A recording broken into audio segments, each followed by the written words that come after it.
The Sasanian Empire was one of the greatest empires in the history of Iran. This empire had so many legendary kings. One of them was Shapur II.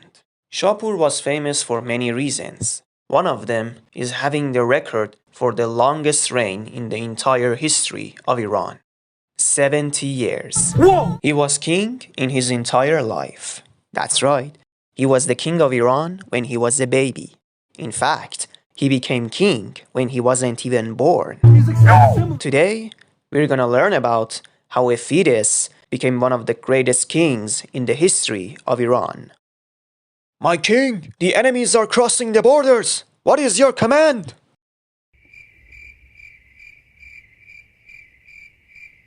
You heard the king! Attack! Shapur II, also known as Shapur the Great, was born in 309 AD. His father was Hormizd II, and his grandfather was Narse. After Hormizd II died, he was succeeded by his eldest son, Adur-Nerse, but he got deposed and executed by the Zoroastrian Magi's. After Adur-Nerse's death, the Magi's began murdering all of his siblings. After killing all the sons and daughters of Hormizd II, the only remaining child was Shapur II, who wasn't born yet. Shapur II was chosen as the new king of Iran because he was the only survived child of Hormizd II. They crowned him as the new king of Iran when he was only a fetus by placing the crown on his mother's belly. God, please Iran. Hello, doctor. Where am I? You are Shapur II, the new king of kings of the Sasanian Empire.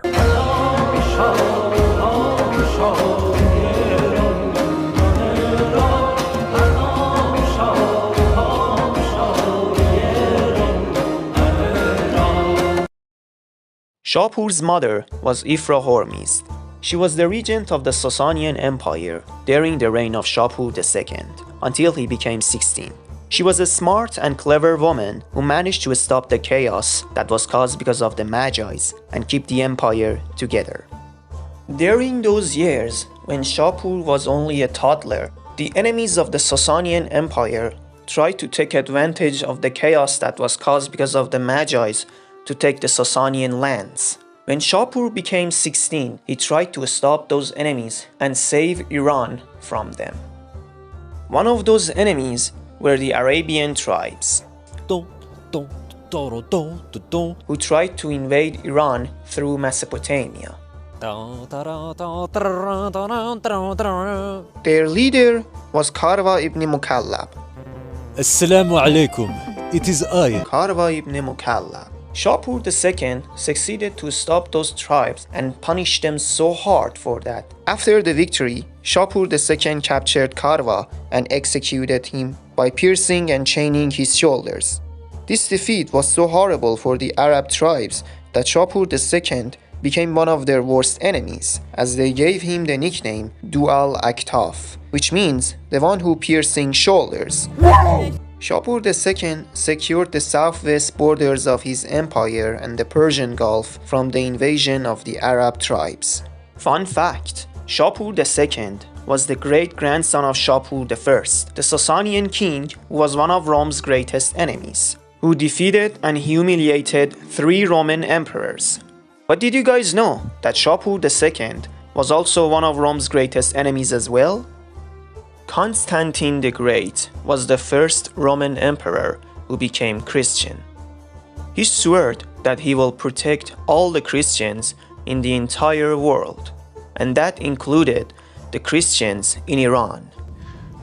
Jesus Christ. In the reign of Shapur II, the Sasanian Empire became harsh about religion, due to the authorities of Zoroastrian Magi's that only Zoroastrianism was allowed. After Constantine the Great died, his son Constantius II became emperor. He fought Shapur II, and thus a new war of the Roman-Iranian wars started. The Sasanian Empire emerged victorious, but this wasn't just a simple victory, because Shapur II was becoming an actual threat to the eastern lands of the Roman Empire by expanding to the west and taking Armenia. Although Constantius II lost the war against the Sasanians, it didn't mean he was a terrible emperor, because to be fair, he was dealing with so many problems and disasters in his own empire. Shapur II took advantage of the chaos that was happening in the Roman Empire to take some of their eastern lands. He took Armenia. With all this said, Shapur II succeeded to become one of the greatest enemies of Rome. Shapur II had a very successful military career in his reign, as the empire was gaining many lands and powers, and had a very successful military. Although Shapur had a successful reign in politics and military, his reign had some flaws as well. As I said, the empire was harsh about religion, due to the authorities of Zoroastrian Magi's. But that's understandable, because before even Shapur was born, during the reign of his father, the Zoroastrian Magi's were gaining so many power and authority. Shapur II passed away in 379 AD, and he got succeeded by Ardashir II.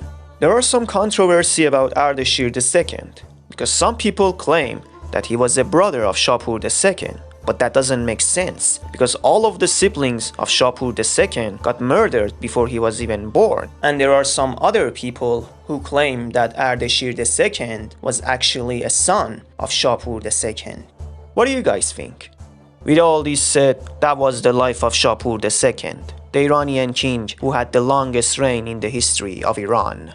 Many people believe the Sasanian Empire was at its golden era under the reign of Shapur II, as many people view him not just as one of the greatest kings of the Sasanian Empire, but as one of the greatest kings in the entire history of Iran. Hello? Is there anybody here? Please help! Please! Thank you so much for watching this video. Don't forget to like, share, and subscribe.